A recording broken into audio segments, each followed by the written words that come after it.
और अब बात करते हैं खबरों की। लखनऊ से बड़ी खबर सामने आ रही। संजय निषाद का ये बड़ा बयान, निषाद पार्टी अध्यक्ष संजय निषाद का ये बड़ा बयान सामने आया। लाल टोपी पहनो, डीएमएसपी ठोकेंगे सलाम।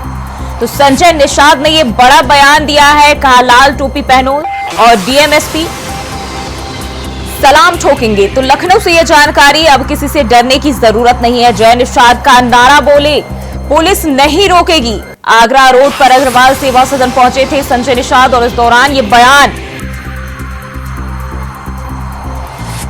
लाल टोपी पहनो, डीएमएसपी सलाम ठोकेंगे। का नारा लिखो, कोई पुलिस वाला तो मेरे नहीं बोल पाएगा, आगे से जाके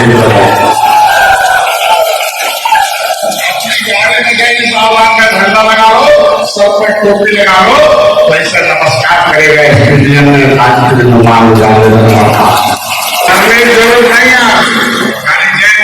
का नारा लिखो, कोई पुलिस वाला तो मेरे नहीं बोल पाएगा, आगे से जाके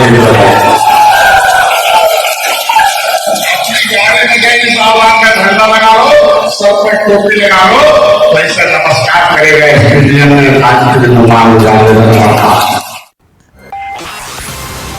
जय निषाद का नारा बोले, पुलिस नहीं रोकेगी, ऐसा संजय निषाद ने बयान दिया है और अब किसी से डरने की जरूरत नहीं है।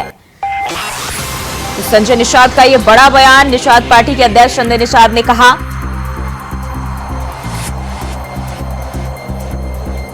लाल टोपी पहनो, डीएमएसपी सलाम ठोकेंगे। तो ये बड़ा बयान संजय निषाद का।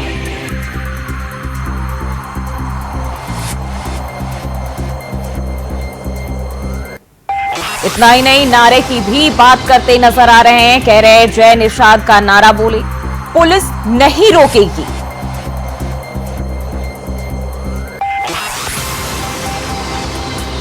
आगरा रोड पर अग्रवाल सेवा सदन पहुंचे थे और इस दौरान उन्होंने ये बयान दिया है, किसी से भी डरने की जरूरत नहीं है। जय निषाद का नारा बोले।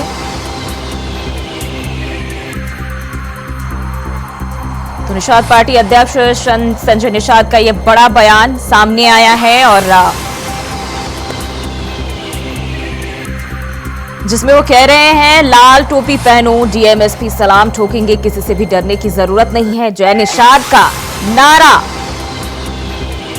बोले और पुलिस कुछ भी नहीं करेगी।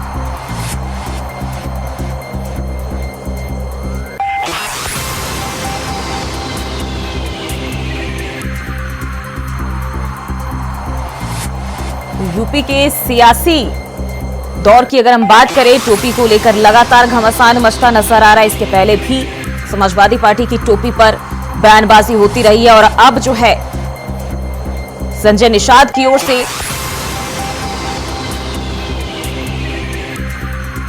ये बयान सामने आया है और उन्होंने कहा है किसी से भी डरने की जरूरत नहीं है। जय निषाद का नारा लगाओ, पुलिस नहीं रोकेगी। लाल टोपी पहनो, डीएमएसपी सलाम ठोकेंगे।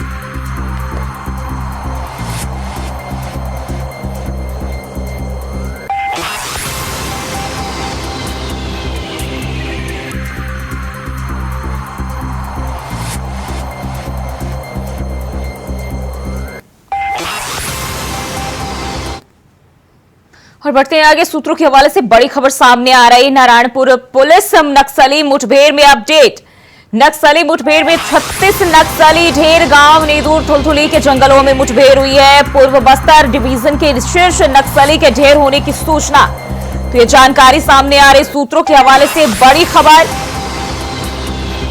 पुलिस और नक्सलियों के बीच मुठभेड़ जिसमें 36 नक्सली ढेर हुए हैं। गांव नेदूर थुलथुली बताया जा रहा है, जहां जंगलों में पुलिस के साथ नक्सलियों की मुठभेड़ हुई है। 36 नक्सली जो इस दौरान ढेर हुए हैं। वहीं शीर्ष नक्सली के ढेर होने की भी सूचना सामने आ रही। पूर्व बस्तर डिवीजन के शीर्ष नक्सली इस मुठभेड़ के दौरान मारे गए हैं। तो नारायणपुर पुलिस नक्सली मुठभेड़ में ये अपडेट सामने आ रही। 36 नक्सलियों के मारे जाने की खबर। सूत्रों के हवाले से ये बड़ी जानकारी।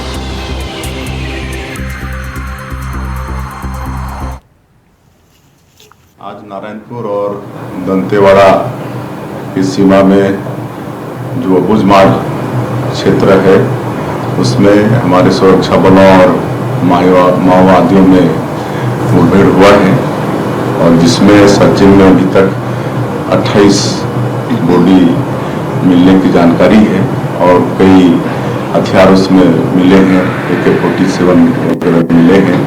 और मैं समझता हूँ कि अब तक का ये बहुत बड़ा ऑपरेशन हुआ है और इस सफलता के लिए मैं अपने जवानों को बहुत बहुत बधाई देता हूँ। उनके मतलब साहस को हम नमन करते हैं और हम पहले से ही माओवादियों से कहते आए हैं कि वो लोग हिंसा का रास्ता को छोड़ के विकास की मुख्यधारा से जुड़े और अब डबल इंजन सरकार के कारण हम लोग मजबूती के साथ लड़ रहे हैं और माओवाद अंतिम सांस गिन रहे हैं और बहुत जल्दी छत्तीसगढ़ में शांति स्थापित होने वाली है।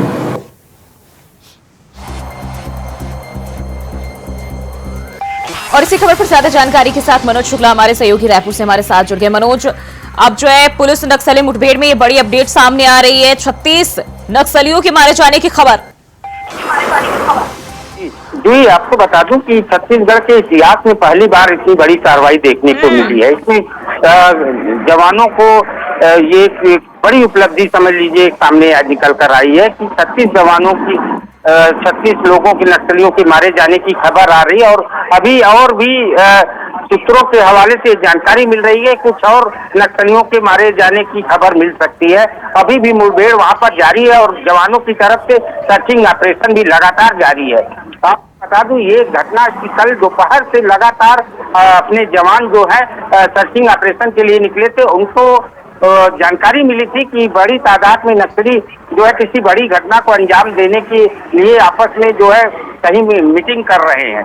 तो जवानों ने निकल कर सर्चिंग ऑपरेशन चालू किया और तब से लगातार जो है मुठभेड़ अभी तक जारी है, जिसमें 31 नक्सलियों के 100 भी जवानों ने बरामद कर लिया। भारी मात्रा में AK-47 संसास राइफल्स जो है और अच्छे किस्म के जो राइफल्स होते हैं जो सेना के जवानों के पास होते हैं वो बड़ी तादाद में जवानों के हाथ में लगे हैं। जी बिल्कुल, अगर हम बात करें उस एरिया की, वहां किस तरह की हलचल दिखाई दे रही है, क्या कुछ सुरक्षा व्यवस्था देखी जा रही है, क्योंकि मुठभेड़ जारी है और दोनों तरफ से कहीं ना कहीं हम देखें एक अलग ही हलचल मची होती है जब इस तरह की घटनाएं जब सामने आती है।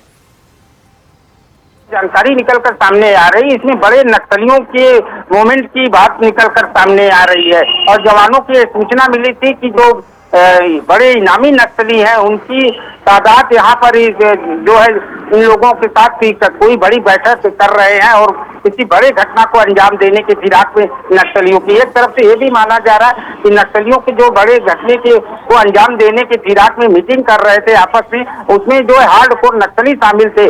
और अभी आपको ये भी बता दूं कि अभी जो नक्सली मारे गए उनकी शिनाख्त नहीं हो पाई है, लेकिन तो ऐसा माना जा रहा है कि अगर शिनाख्त तो होगी जिस समय नक्सलियों को 100 की, तो उसमें बड़े नक्सलियों के मारे जाने की भी खबर सामने निकल कर आई है, जिसको लेकर देर रात जो है मुख्यमंत्री CM साहब जो है बड़ी बैठक की है और काफी रात तक बैठक चली है, जिसमें जो है DGP और नक्सल से जुड़े जितने भी तमाम बड़े अधिकारी हैं, मंत्रालय के गृह मंत्रालय के जो अधिकारी हैं सब शामिल थे।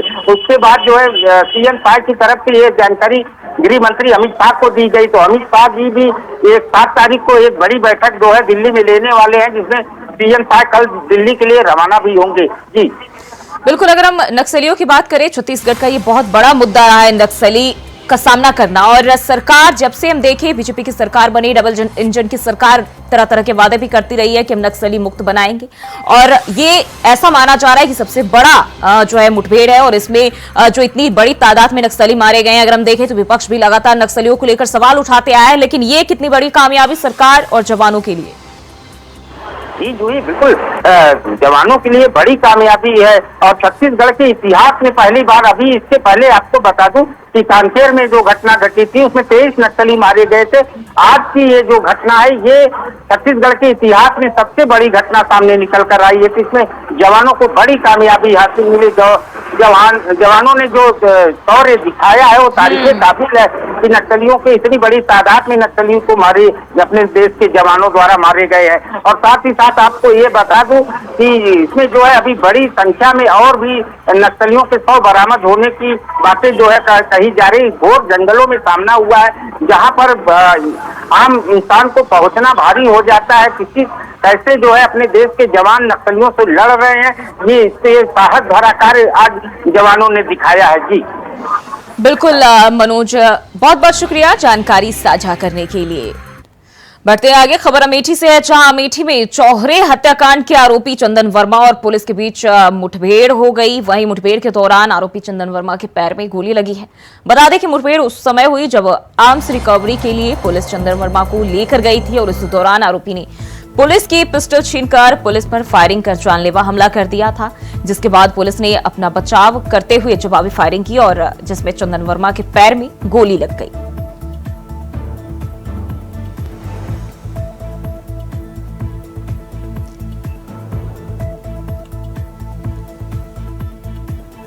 चौरे हत्याकांड का आरोपी बताया जा रहा है चंदन वर्मा, जिसके पैर में गोली लगी है और फिलहाल पुलिस ने आरोपी को अस्पताल में भर्ती कराया है। पुलिस पर जानलेवा हमला करने का यह मामला है और जवाबी फायरिंग में पुलिस की गोली आरोपी के पैर में लगी।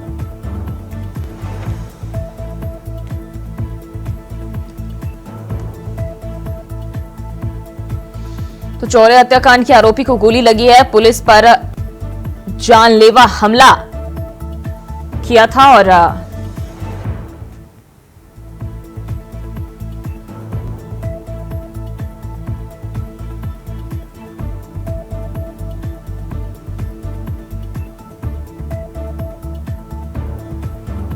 चौरे हत्याकांड का यह आरोपी बताया जा रहा है।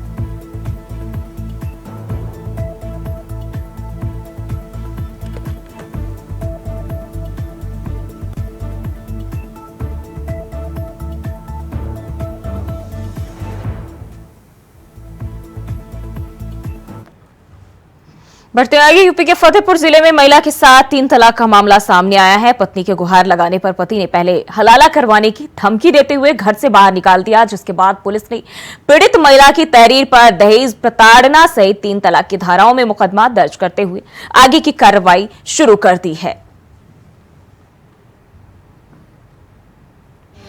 अभी उस दिन फ़ोन आया तो कह रहे हैं तलाक दिया, तो हमने कहा नहीं, हमको रहना है आपके साथ में।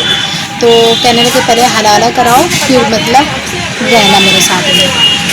फिर खान ने बोला, मेरे हस्बैंड ने, मेरी सास का भी यही है कि हलाला कराओ जब रहना है।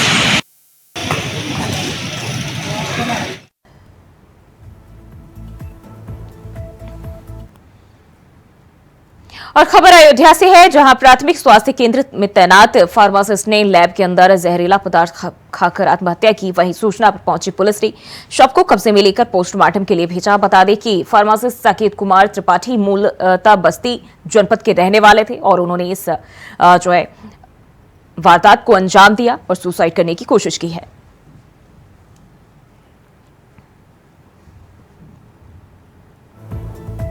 ये था कि आज मैं लगभग 10 बजे आया हूँ। 10 बजे हम और हमारे वार्ड बॉय शिवमूर्ति जी आए हैं अस्पताल में, परिसर में हम आए हैं। उसके बाद अपने कमरे में जाके पेशेंट देखने लगा। शिवमूर्ति जी दवाइयाँ जो हैं बांटने लगे, देखने लगे, बाकी चीजें मैंने खुद ही अपने साथ लेके दवाइयाँ पेशेंट को खुद भी दी। और क्योंकि इनका जो है फोन वगैरह ऑफ था, नहीं चल रहा था, तो कोई संपर्क नहीं हो पाया इनसे।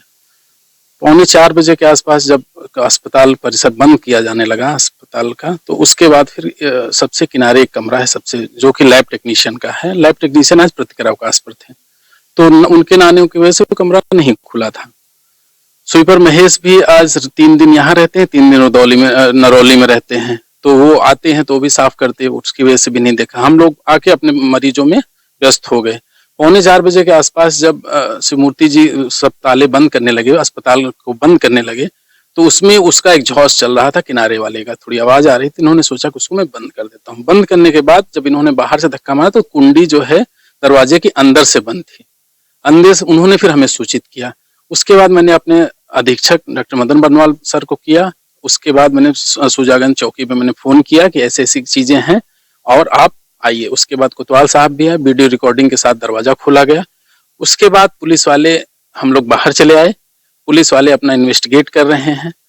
तब से हम लोग बाहर ही हैं। क्या मैटर है, कोतवाल साहब और फोरेंसिक टीम आई हुई है, परिजन भी आ चुके हैं, तो वो मैटर की छानबीन। बढ़ते आगे, लोक जनशक्ति पार्टी के प्रदेश अध्यक्ष वीरेंद्र प्रधान ने राष्ट्रीय अध्यक्ष चिराग पासवान से नई दिल्ली में मुलाकात की। उन्होंने झारखंड विधानसभा चुनाव में 5 सीटों पर चुनाव लड़ने की इच्छा जताई है। प्रधान ने राष्ट्रीय अध्यक्ष चिराग पासवान से एनडीए गठबंधन से बात करने की आग्रह किया और पार्टी प्रदेश प्रवक्ता उमेश तिवारी ने कहा कि पार्टी धनबाद के अलावा पश्चिमी, जमशेदपुर, छतरपुर और लातेहार सीटों पर अपना उम्मीदवार खड़ा करेगी। इसके पिछले दिनों प्रदेश अध्यक्ष वीरेंद्र प्रधान ने राष्ट्रीय अध्यक्ष को 38 उम्मीदवारों की लिस्ट सौंपी थी। लोजपा झारखंड में गठबंधन के तहत चुनाव लड़ेगी या फिर अकेले चुनाव के मैदान में खड़े होंगे, यह राष्ट्रीय अध्यक्ष पर सौंप दिया गया है। अब देखना होगा कि लोजपा को बीजेपी कितनी सीटें देती है।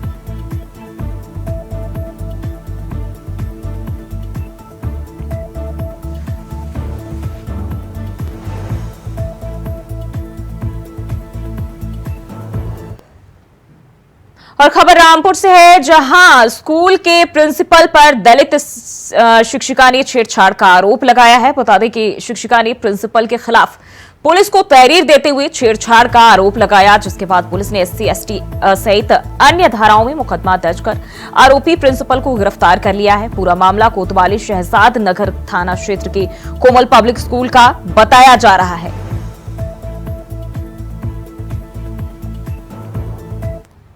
थाना शहजाद नगर पर एक शिक्षिका ने सूचना दी थी कि उसके साथ दिनांक 2/10/2024 को स्कूल के संचालक के द्वारा अभद्र आचरण किया गया था। इस सूचना पर थाना शहजाद नगर पर तत्काल अभियोग पंजीकृत किया गया, जांच की गई। जांच में फैक्ट सही पाए गए, उसके आधार पर तत्काल कार्रवाई की गई और जो दोषी संचालक हैं उनको गिरफ्तार कर लिया गया है। विस्तृत पूछताछ की जा रही है।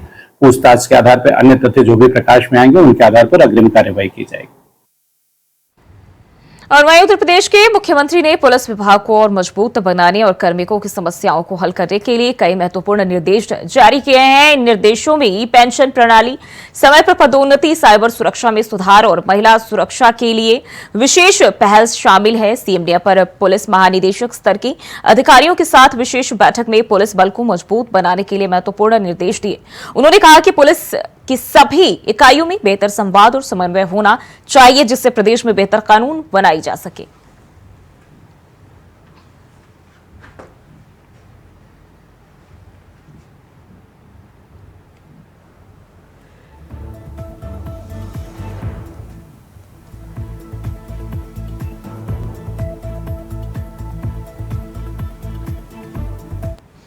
बढ़ते हैं आगे, खबर बुलंदशहर से, जहां सिकंदराबाद में जुम्मे की नमाज के बाद जमकर बवाल हो गया। बता दें कि लोग इकट्ठा होकर नारेबाजी करने लगे। पुलिस जब इसका विरोध करने गई तो आरोपियों ने पुलिस टीम पर पथराव कर दिया। बवाल के बाद मौके पर प्रशासन के आला अधिकारियों ने पहुंचकर स्थिति को नियंत्रण में किया। डीएम, एसएसपी, पीएससी और कई थानों की पुलिस भी मौके पर मौजूद रही।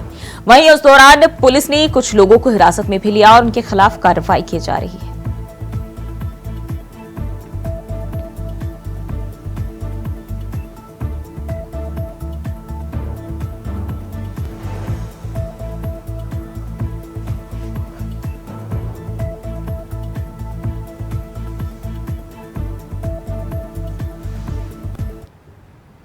और बुलेटिन में फिलहाल के लिए बस इतना ही। खबरों के लिए बने रहे इंडिया वॉइस के साथ।